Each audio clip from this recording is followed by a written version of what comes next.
Hi everyone. In this chapter, we're looking at sequences and series. In this specific lesson, we're going to be looking at arithmetic series.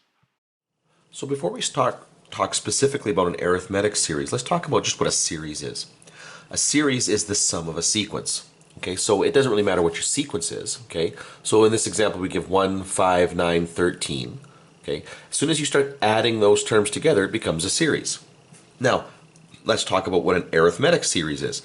Well, if this is an arithmetic sequence, and it is because I'm going up by 4 with every step, then when I add them all together, I automatically get an arithmetic series. And that's the comparison between them here, okay? So a sequence is just a list of numbers. A series is a sum of numbers. Now, in the same way that we have the Tn term right here, okay? The Tm, and that Tn here, let's just zoom in a little bit. And that Tn represents the general term of a sequence. When we talk about summations here, we introduce this notation here, Sn. And what this means here is this is the sum of the first n terms, okay? So sum of the first, n terms. So let's go back to our above sequence here, 1, 5, 9, and then our above series, 1 plus 5 plus 9 plus 13. Now, S1 is equal, in this particular case here, to just 1, and that's kind of boring, but that's the first term. And if you've only got one term and you add them all up, well, that's all you got.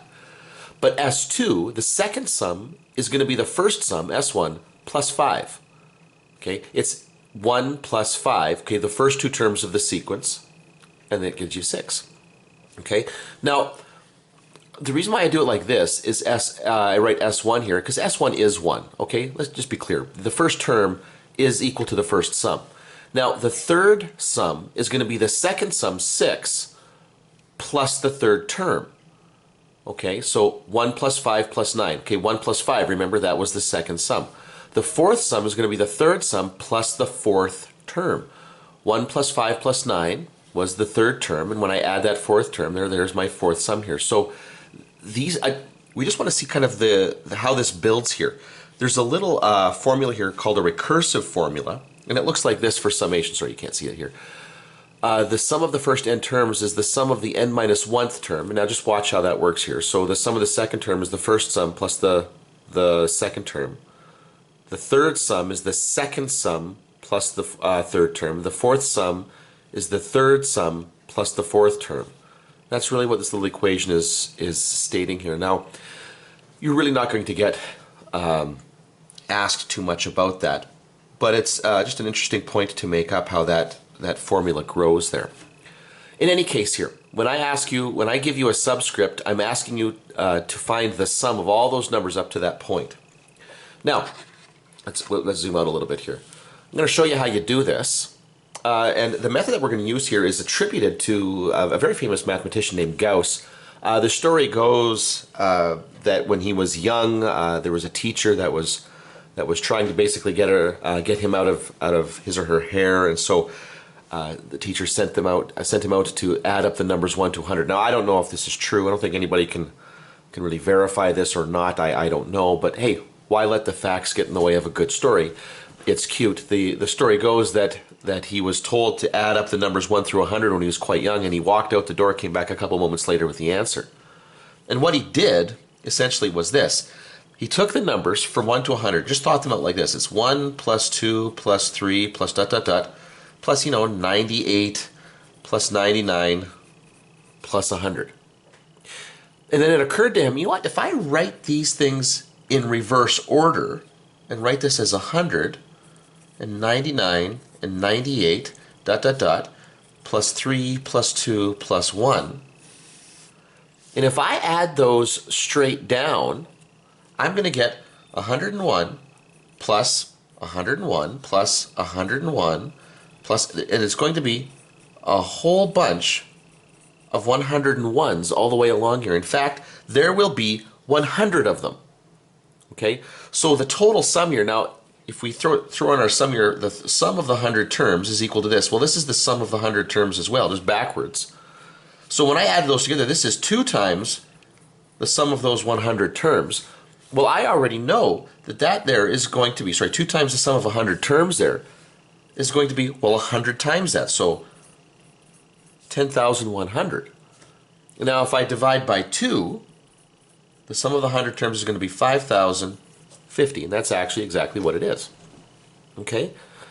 So it's just a very clever little way to get around this problem of adding up a huge number of terms. Now, we can do the exact same thing, okay, with the general term of the arithmetic sequence. And what we'll end up doing here, and you know what, we're not going to really worry about that right now because it's, well, I tell you what, let's do it. Let's take a quick look over here. We'll just do it over here. So if I do this with an arithmetic sequence, or an arithmetic series, let's say the sum of the first n terms, well, the sum of the terms of an arithmetic sequence will be a, then it'll be a plus d, plus a plus 2d, plus dot dot dot, plus a plus n minus 1 d, sorry, ran out of room there, n minus 1d. I'll give myself a little bit more space here, plus a plus n minus 1 d. Now if I add those again and add a plus n minus 1 d plus a, whoops, plus a plus, now it's kind of hard to think of this going in reverse here. This is the last term. We know that from the first lesson here. The second last term would be n minus 2d plus dot dot dot, and then out here this would be plus a plus d, and then the last term would be plus a. When we add those all up, 2 times Sn, well here, if we just add together those first two terms, a and a plus n minus 1d, I get 2a plus n minus 1d.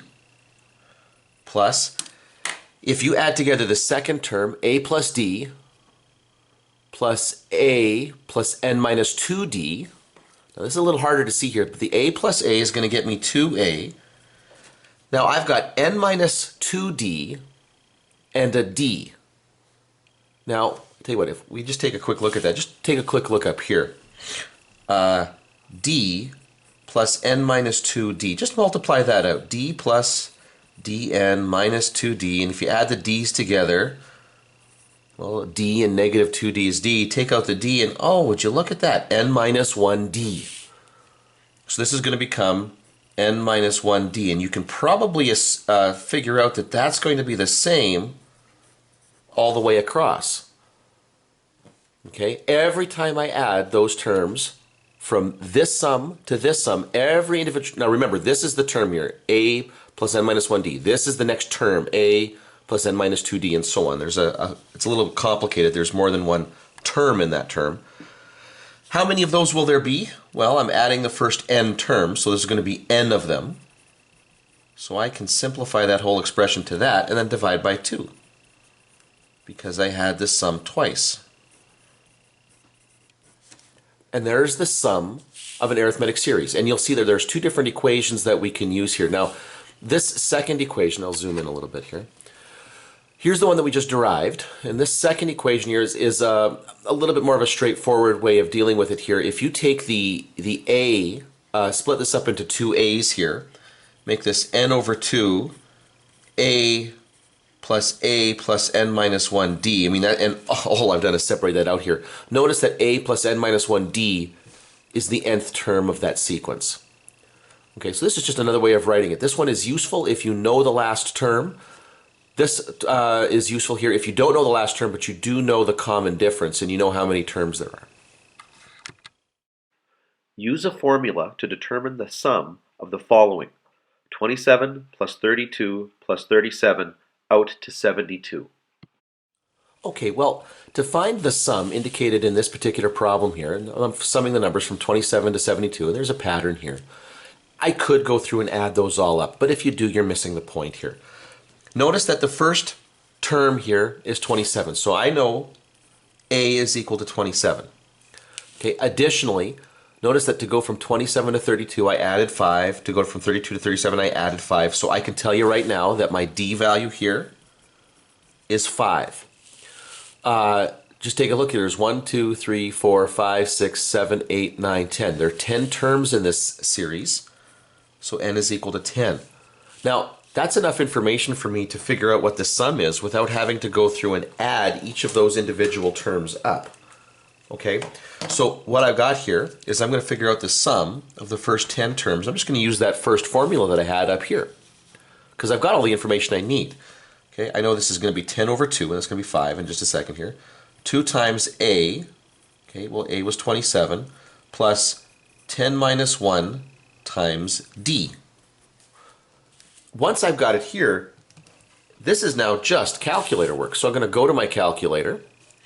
And so this will be 10 divided by 2 times 2 times 27 plus, okay, well 10 minus 1 is 9 times 5.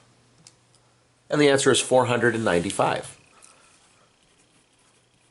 Okay, so I don't need to go through and do this term by term and add that up. You're really wasting time if you do it like that. Use the formula. Now, just to illustrate that this could have been done in two different ways here, let's put a little cross here. I do know the last term in this sequence, so I know that the 10th term is equal to 72. So I could have used that other formula that I had up there as well. I could have used this one. So the sum of the first 10 terms could have been 10 over 2. I knew that the first term was 27, and I knew the last term was 72. Okay, so in this case here, going to our calculator, we would do 10 divided by 2, and then this would be, 27 plus 72. And notice again, you get the exact same thing, 495. So either one of these equations would have worked just fine for that particular problem. Find the sum of the first 10 terms of 14, 20, 26, 32, and so on. Notice in this question that we don't know what the last term of the sequence is. We could figure it out. We could figure out what the 10th term is. But we don't know what it is right off the bat, so we're probably going to have to use that first equation. So we know, because what it told us here, that n is going to be 10. We're asking for the sum of the first 10 terms. I can also tell by looking at the information that I'm given that a, the first term, is equal to 14. And I can tell by comparing consecutive terms here that d is going to be 6. So now this just becomes formula work. The sum of the first 10 terms will be 10 over 2. 2 times 14 plus 10 minus 1 times 6. Okay, and now we go to the calculator. 10 divided by 2 times 2 times 14 plus, okay, 10 minus 1 is 9. 9 times 6. Close bracket. And the answer is 410. And there you go. Whoops, can't see that. 410. There you go. Determine the sum of the following: 11 plus 15 plus 19 out to 79.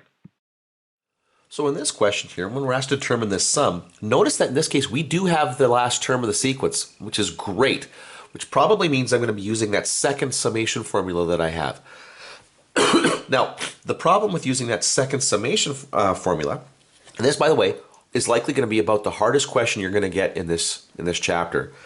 The hardest part about this is that I don't know what the n is. Okay, I know, in my formula, I know that I'm going to use 79 as my Tn. But I need to know what n is. Okay, I know that a is equal to 11. But think about that formula. That summation formula is Sn is equal to n over 2, a plus Tn. I've got a, I've got Tn, I don't know what n is. So what I have to do for just a moment here is I have to kind of step back from the fact that this is an arithmetic series, and I got to think about it as an arithmetic sequence. I got to figure out which term in the sequence that 79 is. Okay, now I got all the pieces I need here. Okay, I know that in an arithmetic sequence, Tn is equal to a plus n minus 1 times d. Okay, and I can tell right now what d is. Okay, d is going to be, what is that, 4. Okay, so I'm even write that over here. D is equal to 4. I can see that right away. So in my formula here, in my arithmetic sequence formula, 79, my last term is going to be my first term plus n minus 1, don't know what that is, times 4. Whoops. Times 4. Okay, well, bring 11 over, subtract 11 from both sides, and that's going to get me, 68 is equal to n minus 1 times 4. Okay, and now all I got to do is take and divide that 4 across both sides there. So 68 divided by 4 is going to be 17. And that means when I bring that 1 over, that n is equal to 18. And now I've got everything I need. Okay, 18 divided by 2 times 11 plus 79. Okay, let's just go to our trusty calculator.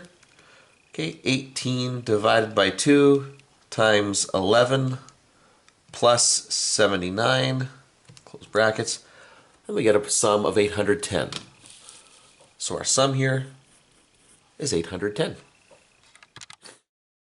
The sum of an arithmetic series with 10 terms is 195. What is the first term if the last term is 33? What you're going to find with a lot of the questions that you're going to come across in this chapter is that it's just formula work. It's just manipulating the equations here. So you get pieces of it and you're asked for another piece here. This is a great example of it. The question here again says that the sum of an arithmetic series with 10 terms. Okay, so we know first of all n is 10. We also know they tell us that the sum is 195. So the sum of those 10 terms is 195. Okay?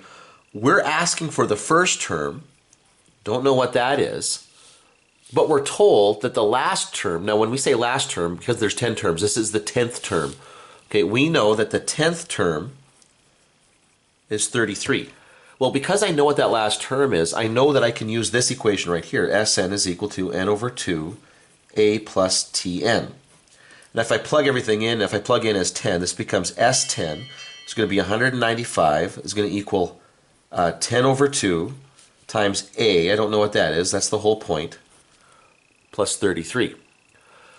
Okay, well let's just clean this up a little bit. 10 over 2 is 5, so this will be 195 is equal to 5 times a plus 33. Now I know some of you are going to be tempted to want to distribute that through, but I'm so lazy, I don't want to do that. I'm going to take that 195 and divide it by 5, and that's 39 is equal to a plus 33. And now I'll just subtract 33 from both sides. And 39 minus 33 is just 6. So my first term is 6. If the sum of the first 8 terms is 204 and the common difference is 5, find the first term. Here's another example of a question that's really more formula work. We're told here that the 8th sum is 204 and the common difference is 5, and we're asked to find T1, the first term. Okay, we could use T1 or A, and I'll probably end up using A here in just a second. So we know based on this that we're looking at 8 terms, so n is 8. Okay, we know that the 8th sum again is 204. I really didn't need to write that again, but it helps, and I'm looking for A here. Now, in this case, I don't know what the last term is, so I'm probably going to use that first formula. Sn is equal to n over 2 times a plus n minus 1 times d. Because in this case, I have everything else that I need other than the a, and that's what I'm looking for. So in this case here, the 204 is our sum. So there it is, and I throw that in the position of the sum. N was 8, so I plug in what that is. Now I don't know what a is, that's the whole point. This will be 8 minus 1, and then the d was 5. Okay. So now all the pieces of the puzzle are there. It's just now a matter of rearranging it. So we'll do a little bit of evaluation here. 204 is going to equal, okay, let's make sure you can see this here as I go through it. 8 over 2 will be 4. 2 times a, still don't know because I don't know what a is. Okay, but 8 minus 1 is 7 times 5 is 35. Okay, now again, I could distribute that 4 through, but I'm too lazy to do that. I'm just going to divide both sides by that coefficient 4, and I'll get 51 is equal to 2a plus 35. And then I'll subtract the 35 from both sides and get that 16 is equal to 2a. And then from there, I think it's pretty clear that a is equal to 8. So, yeah, you're going to get a lot of this formula manipulation sort of questions here. The trick is to identify which question is necessary. In the previous question, we were told what the last term was, and so we used that second summation formula. In this one here, we didn't. Okay, but we didn't know what the common difference was, so we used the first summation formula. That's going to be the real trick to this one. Find the sum of all multiples of 7 between 38 and 999. Okay, let's take a quick look at this question right here. This question causes problems, mostly because of people not actually reading the question. Basically, we see the sum of all multiples of 7, and boy, we clue into that real quick here. But there's a couple things that throw us off here. First of all, the word multiples of 7. Now, in a couple of days here, you're going to take a look at something called a geometric series and sequence, and you're going to see that that's built using multiplication. But this is a different sort of a sequence here. When we talk about multiples of 7, I'm referring to, okay, let's just list them out here: 7, 14, 21, 28, and so on. Okay, this is actually, even though I use the word multiple here, this is actually an arithmetic sequence. It goes up by 7 every time here. So that's one part where this gets misread here. The other part is we tend to drop the word between, and I don't understand why that happens as often as it does, but it really does happen quite frequently. I want the multiples of 7 between 38 and 999. Well, okay, that means that 38 out here, if you look along your number line, and here's 999, okay, what's the first multiple of 7 larger than 38? Well, 38 is not a multiple of 7, okay, so you don't start at 38, okay, because it's not it doesn't satisfy this first restriction here. Is 39 a multiple of 7? No. 40? No. 41? It should take you just a couple moments to realize, oh, 42. 42 is the first multiple of 7, larger than 38. Now, it's probably going to require you to go to your calculator to realize that, look, the last term in this sequence is not 99. If you take, 999. If you take 999, divide by 7, I'm getting this crazy decimal. It's because it's not a multiple of 7. Well, what about 998? Nope. 997? Nope. 996? Nope. 995? Nope. 994? Ah, there it is. So 994 is a multiple of 7, and it's the last multiple of 7 prior to 999. Okay, now I know there's going to be some of you that are going to get clever with this, and you will start at 38 and you'll end it, and you'll do some rounding here because that sort of stuff will make sense to you. That's okay as long as you can do that consistently. That's fine here. But I think for most of us, we're going to have to find those exact numbers that are being referred to. So again, multiples of 7. This implies an arithmetic sequence that goes up by 7. Between 38 and 999 does not mean starting at 38 and ending at 999. Okay, there's numbers in between there.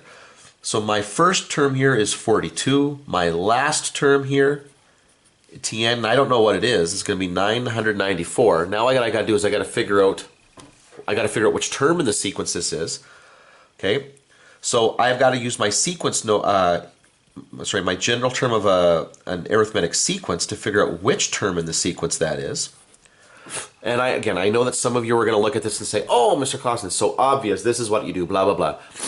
And in spite of the fact that some of you think you're seeing a shortcut, what you're actually seeing is this equation. You're just got a very natural understanding of it. Okay?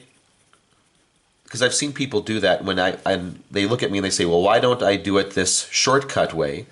And it turns out their shortcut way is really just this formula. They're just doing it quickly in their head there. So I don't know what n is, but I knew what a was, and I knew that I was going up by 7. So I'm going to take that 994 and I'm going to subtract the 42. Okay, and so that's going to get me 952 is going to be n minus 1 times 7. Now I'll divide both sides by 7. I'm just doing that on my calculator over here, and I get 136 is equal to n minus 1, which means there are 137 multiples of 7 between 38 and 999. Now don't get complacent here. That we haven't actually finished the question. That doesn't actually answer what you were being asked here. we now need to figure out the sum of those multiples. But now we have all the tools we need. We know that there's 137 values here, so we're going to figure out the 137, whoops, I switched those digits. Not 173, 137. And that'll be 137 over 2. And I'm going to use that second equation because I know the starting value is 42. And I know that the last multiple of 7 was 994. And so now I'll go to my calculator here. And I've got 137 divided by 2 times 42 plus 994. And I get 70,966. Kind of a big number there, but that's what you get. An exercise program asks that you walk 15 minutes the first day and increase the time by 5 minutes per day. On which day would you have walked a total of 6 hours? So this question right here, when we go through and do this one, you're going to see why this is in this particular course here. Okay, so the exercise program, we're going to start at 15 minutes. So we know that our starting time was 15 minutes. Okay, we know that we're going to increase our time by 5 minutes. Okay, so that means our D is going to be 5. Now, the question is asking us on which day would we have walked a total of 6 hours. So we're looking for a sum. Okay, that word total there, that's our big clue. We don't know how many days this went, but we had a total of 6 hours. Now we got to turn that into minutes because we're building our program based on minutes, not hours here. But 6 hours, 60 minutes per hour, that's going to be 360 minutes. Okay? So that's our total here. So we're trying to figure out what day that works on. So the thing that we don't know here is n. Now I don't know the last term and I don't know n, so I'm not going to use that second formula here. I'm going to use the first one. So Sn is going to equal n over 2 times 2a plus n minus 1 times d. Now let's fill in what we know. We know this is 360. I don't know what n is, but I know that a is 15. So 2 times 15 is going to be 30. I don't know what n is. By 5. Okay, well, I am, however, a little lazy, so I'm going to get rid of the fraction. I don't want to work with the fraction, so I'm going to multiply both sides by 2. And that's going to get me 720 is going to equal n times, and I'm going to expand that out a little bit here. So it's going to be 30 plus 5n minus 5. So 720 is equal to, and I'll simplify what's inside there. It doesn't take much. 5n plus 25. Now, if I distribute that n through, here's where the fun begins. 720 is going to equal 5n squared plus 25n. Oh, would you look at that? It's quadratic.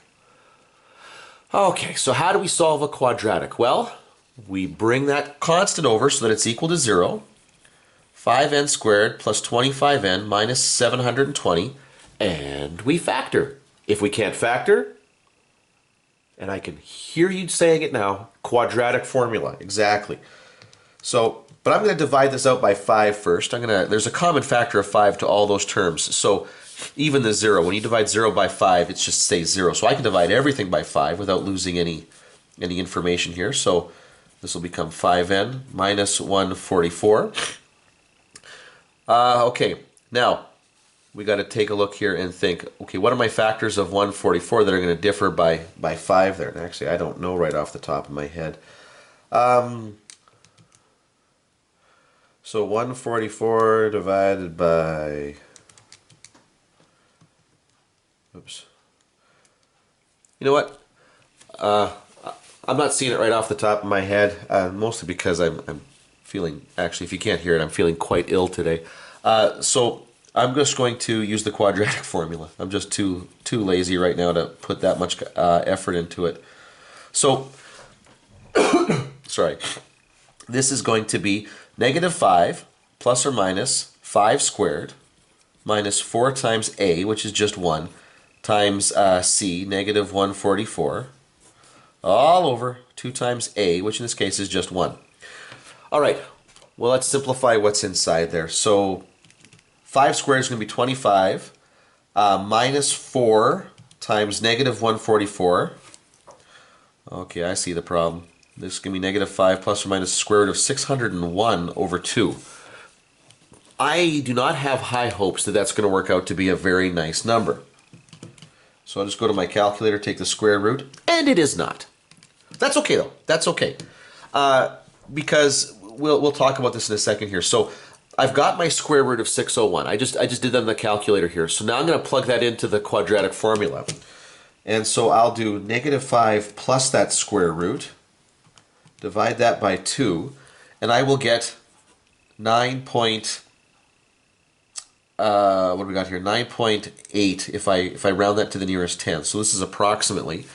If I go back and do the negative of that though, I get negative 7.4. Now, that, obviously this, I'm not going to use this one. This doesn't make any sense here. Now, let's talk about what this is saying. Okay, what this is saying here is that when I'm at the 9.8th day, I will hit the 6-hour mark. So we got to think, in which day did that actually occur? So what this means here is that 9 days was not enough. I needed slightly more than that. Now, this means that this happens on the 10th day. And it's important that you catch that even if this was 9.2, okay, I wouldn't round that down to 9, because what that number is telling me is that I got there, like 9 days got me almost there, and I needed 0.2. I needed a little bit more into my next workout session to get to the 6-hour mark. So I'm going to have to round that up. That happened on the 10th day. Now, when I was done on the 10th day, I went beyond the 6-hour mark. But that's, sorry, oh, I'm so sorry. But that's how you have to think this one through. You're always going to kind of round up that time to the next hole.